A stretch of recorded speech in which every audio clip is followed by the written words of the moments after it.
Sederalun, areal halaman depan RSUD Dr. Fauzia Biren yang biasanya dijadikan lokasi parkir kendaraan bermotor mulai dikosongkan.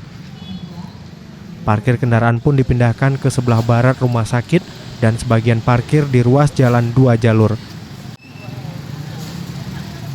Selain pengosongan areal parkir, pihak rumah sakit juga mendirikan terata untuk pasien yang hendak berobat dengan jarak tempat duduk yang juga dibatasi. Berbagai langkah ini dilakukan agar pasien yang berobat ke rumah sakit dalam upaya meminimalisir penyebaran kemungkinan adanya virus corona sekaligus edukasi bagi masyarakat. Dari Biren, Yusmandin Idris, Serambi On TV.